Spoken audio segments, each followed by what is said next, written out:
Berikut ini adalah penjelasan tambahan untuk aktiviti diagram atau memperdalam gitu ya. Jadi yang akan kita lakukan saat ini sudah meningkat, yaitu ada, kalau ini saya pakai diagram cross fungsional ya. Ini ada diagram cross. Ini dari line sih sebenarnya sih, menggabungkan ya. Ya mungkin bermasalah, mungkin tidak ya, bisa dicoba. Karena memang yang aslinya activity diagram itu pakai ini ya, swimlane gitu.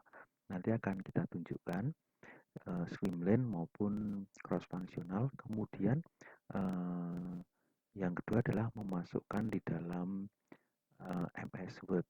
Nah, itu MS Word. Oke. Nanti akan kita masukkan di sini ya. Kita biasanya kan untuk membuat laporan atau apa gitu ya, dokumennya, penjelasan yang lebih panjang itu di MS Word kan. Ya, maka kita pakai dua. Baik, kembali lagi ke Visio. Ini adalah contoh yang kita buat untuk sederhananya, tentu tidak lengkap ya. Nah, saya akan menunjukkan tadi apa, menambahkan melalui swimlane dulu ya. Oke, ini insert back 2 ya. Ini gimana nih? Oke, nah ini saya hapus dulu karena ini data yang lama. Oke, langsung di copy ya sama dia. Nah, cross fungsional itu aktiviti pakai swimlane. Swimlane itu udah digeser aja. Ya, oke. Nah, kemudian ada lagi sebenarnya kalau yang udah muncul ya, tapi ini ya karena itu tadi campur gitu ya. Nah, kalau enggak ada ya sudah, kita pakai ini aja. Ini misalnya bagian apa tadi? Gudang ya. Karena permintaan pembelian ya. Kemudian yang di satu adalah bagian pembelian. Nah, ini pakai swimlane. Kalau mau mengecilkan ya ada, dicari di bawah. Coba saya klik panah ini dulu ya. Nah, mana ini? Oh ya, diklik. Nah, kalau diklik kan ada tanda biru ya. Hijau itu ya. Oke, ini ada tanda panahnya berubah, bisa digeser. Nah, itu bisa digeser ya. Dilakukan penggeseran. Ya, kalau tidak digeser ya nggak apa-apa gitu ya. Tapi biasanya kan ada yang pendek sehingga perlu digeser. Nah, itu untuk swimlane. Yang kedua adalah memakai cross fungsional. Ini kalau saya tutup dulu ya. Ya, close. Hilangkan cross fungsionalnya. Nah, caranya memasukkan ya udah. Mungkin saya pakai file, kita cari ini di basic ya, bisnis ada nggak nih? Waduh, banyak sekali ya. Cross fungsional yang tadi vertikal ya. Oke, saya yang pakai vertikal metrik aja ya. Oke, klik. Nah, muncul seperti tadi. Nah, kita insert page untuk memasukkan itu page 3 ya. Oke, saya perbesar 100%. Nah, oke. Nah, cross fungsional itu sebenarnya nanti di bagian alir sistem atau apa ya, flowchart ya. Flowchart system itu biasanya pakai. Ya, ini tinggal digeser, dimasukkan aja. Nah, dia sudah menempatkan ya. Nah, itu ya. Fungsinya oke. Judulnya kita ganti apa? Proses pembelian barang dagang. Ya. Kemudian fungsinya misalnya bagian gudang, bagian pembelian gitu, terus bagian penerimaan barang. Ya, misalnya ya. Nah, kemudian kita kembali lagi ke activity ya.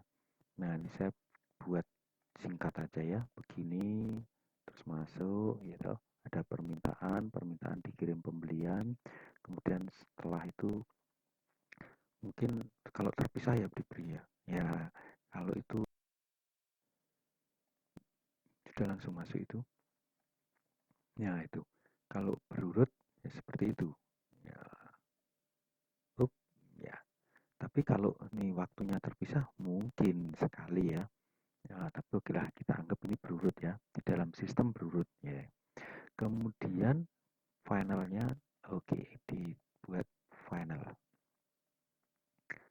Jadi di sini ada misalnya usulan atau permintaan, gitu. Ini adalah, ya ampun pakai dung ya, pesanan ya, pesanan itu. Pesanan tentu nanti sebenarnya melibatkan ke apa ini pihak pemasok gitu ya. Tapi kalau di sistem bisa jadi pemasok tidak masuk ke sistem, bisa jadi kan? Ya tergantung sistem di perusahaan masing-masing. Ya oke. Kegiatannya menerima barang, jadi ada kegiatan permintaan, ada pesanan, ada penerimaan barang, selesai. Membayarnya, nah itu kan contoh aja ya. Nah kita lihat yang bagian ini, jadi ada activity yaitu mengajukan permintaan barang, kemudian di bagian pembelian itu mengidentifikasi ke pemasok mana dia akan membeli, faktur digabung lagi, selesai. Ini sebagai contoh saja. Nah, kemudian bagaimana cara memasukkan dalam MS Word, ini yang terakhir ya. Cara mengebloknya bisa nih saya pakai, oke saya ulang ya, dari sudut atas klik tahan kemudian geser sampai ke bawah ya, terpilih kan, sudah terselect semua. Atau pakai Ctrl A, itu berarti satu lembar sheet ini semua tercopy. Nah oke ya, apa tadi, Ctrl A ini ya, ini saya ulang, Ctrl A. Untuk copy bisa edit copy ya, atau bisa juga Ctrl C. Ya, proses copy. Ya, oke. Proses copy sudah selesai. Kemudian saya buka MS Word-nya. Mana kursornya? Belum kelihatan. Waduh, not responding. Oke, kursornya sudah muncul di situ. Nah, untuk yang saya sampaikan ini, misalnya tadi activity diagram proses pembelian. Oke. Nah, yang pertama itu saya pakai copy paste spesial ya. Nanti akan saya bedakan dengan copy biasa. Nah, ini paste spesial, dipilih picture. Nah, hati-hati itu dipilih picture ya. Nah, ini kalau dibesar kecilkan juga bisa ya. Nah, gitu. Nah, kemudian ini bentuknya gambar ya, kalau di situ mati ya. Ini ada format picture, berarti gambar. Nah, yang kedua ini bedanya dengan paste biasa. Nah, kalau paste biasa itu sebenarnya akan memasukkan image ya. Jadi program yang bawaannya atau pembentuknya itu akan tercopy juga. Nah, ini prosesnya agak lama kan. Terus ditunggu dulu sampai dia masuk. Nah, masuk. Mirip ya. Nampaknya mirip gitu. Tetapi ada bedanya. Ini tadi kan membawa program yang pembuatnya.